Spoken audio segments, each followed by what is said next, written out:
Welcome everyone. I am absolutely thrilled to have you here for this explainer. Today, we're going to unpack the absolute magic of refrigeration. But honestly, here's the secret. It isn't magic at all. It's actually this fascinating, highly engineered physical journey, and we're about to take that journey together right through the vapor compression cycle.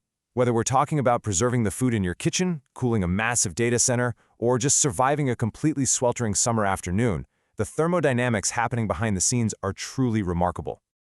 Okay, let's dive into our roadmap for today. We've got 4 main stops. First up, the 4 core components. Second, precision control with TXVs. Third, the hidden oil problem. And finally, the future of refrigerants. All right, part 1, the 4 core components and the baseline thermodynamics making it all happen. To really wrap our heads around this, we kind of have to flip how we normally think about temperature. You see, vapor compression refrigeration doesn't actually create cold. Cold isn't a thing you can just manufacture out of thin air, right? It's literally just the absence of heat. So this whole cycle is actually just a heat transport mechanism. By playing around with the pressure of a circulating liquid refrigerant, we can manipulate its boiling point. We basically force it to absorb heat from inside a room, and then we physically carry that heat outside and dump it somewhere else. Let's follow a theoretical drop of refrigerant through these 4 stages. Imagine it starting at the compressor. That's the real heart of the system, where low-pressure vapor gets squeezed into this incredibly hot, high-pressure gas. Next, it flows over into the condenser. Here, ambient air or water absorbs that heat, which condenses our hot gas into a subcooled liquid. Step 3 is the expansion valve, where that high-pressure liquid hits an abrupt pressure drop. This forces a sudden, rapid expansion that drops its temperature drastically. Finally, this freezing cold mixture enters the evaporator, where it absorbs the ambient heat from your room, boils right back into a vapor, and heads straight back to the compressor to do the whole shebang all over again. Moving right along to Section 2, Precision Control with TXVs, or Thermostatic Expansion Valves. So what we just talked about is the perfect theory. But what about reality? Well, metering the exact right amount of refrigerant into the evaporator is actually incredibly difficult, mostly because the heat load of a room is just constantly changing. To solve this, engineers use a thermostatic expansion valve, or TXV. The experts over at Budget Heating describe it perfectly. Think of it as a smart faucet that opens just enough for the load at that moment. It's not just a static hole, it's this dynamic, mechanical brain that's constantly nudging itself open and closed. Basically, the TXV is constantly balancing forces. It's got this little sensing bulb strapped directly to the suction line, which detects the temperature of the vapor leaving the evaporator coil. If that vapor is getting too warm, the valve opens up to feed more refrigerant. If it's too cool, it pinches down. It's hunting for what we call superheat, that exact temperature of the vapor above its boiling point. Now, why does this matter so much? Because if you starve the coil, you lose your cooling capacity and completely overheat the compressor. But on the flip side, if you overfeed the coil, liquid refrigerant floods straight back into the compressor. And since compressors are designed to squeeze gas, not liquid, that liquid floodback will literally destroy the compressor's internal valves. Definitely not something you want. And this brilliantly illustrates the difference between cheaper, standard components and actual high-efficiency engineering. On one side, you have a fixed orifice, which is literally just a hole of a specific size. It's tuned for a very narrow operating window, so if the weather changes outside, its efficiency completely drops. But on the other side, the TXV adapts dynamically. By keeping the coil in its absolute sweet spot, TXVs can provide an 8 to 12% efficiency lift in your system's seasonal energy efficiency ratio, or SEER rating. Plus, they offer vastly superior humidity control simply by running longer, much steadier cycles. And listen, that efficiency gain is absolutely massive when you look at the big picture. Just jumping up a single SEER or SEER 2 efficiency tier cuts energy usage by roughly 23%. To put that in perspective, as modern regulatory compliance gets stricter under the Department of Energy's new testing standards, TXVs aren't just some premium upgrade anymore. They are very often a hard requirement just to hit those crucial efficiency thresholds.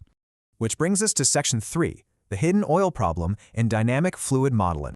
We're transitioning here from pristine thermodynamic theory into the messy, real-world reality of mechanical lubrication. Inside that compressor we talked about, there are heavy moving parts. And to reduce friction and wear, the compressor has lubricating oil down in its crankcase. But as the refrigerant violently cycles through, a small fraction of that oil inevitably escapes and travels through the whole system. When this happens, the oil acts like a contaminant. It mixes with the refrigerant to form what's called a binary zeotropic blend. In plain English, it just means the oil fundamentally alters the boiling temperature of our clean refrigerant.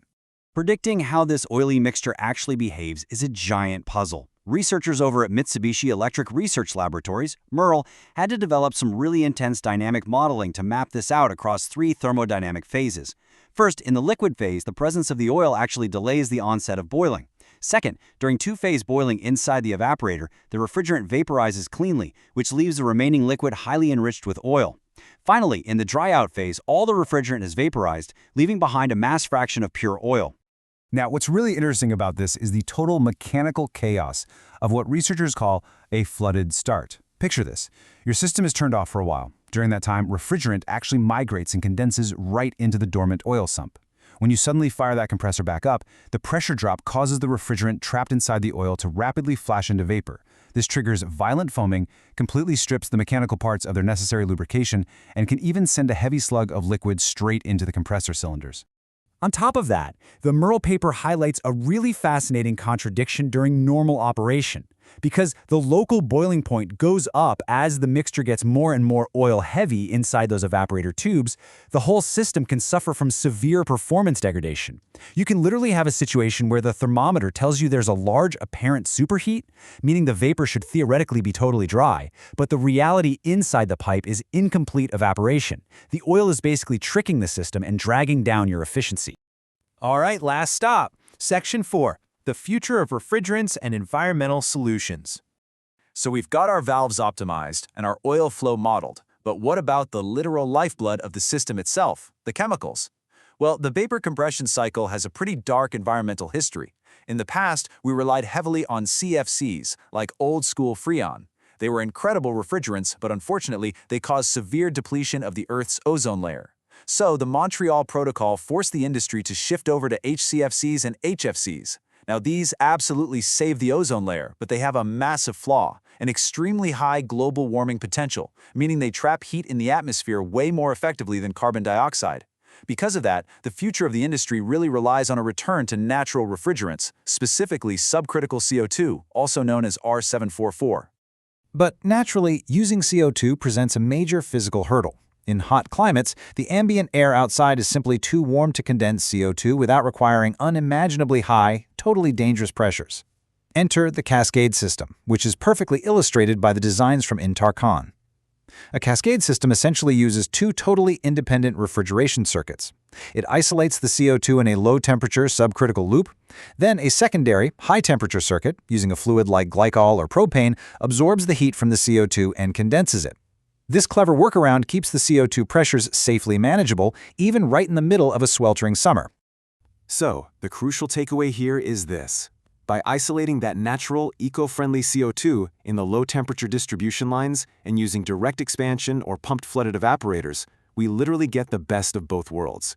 We completely maximize our cooling efficiency, and we heavily minimize the amount of chemical refrigerants needed in that primary chilling circuit. We're confining the risk while massively expanding the environmental benefit. It's a huge win. Which leaves us with this final thought. The vapor compression cycle is an absolute miracle of modern engineering. It fundamentally underpins our entire civilization, from the fresh food on our tables to the massive servers powering the internet. But as the global demand for cooling absolutely skyrockets, how will we balance our personal need for comfort with the urgent planetary necessity to reduce our global warming footprint? The innovations we've explored today, Smart TXV's advanced dynamic modeling and natural CO2 cascade systems, show us that the answers are definitely out there, just waiting to be engineered.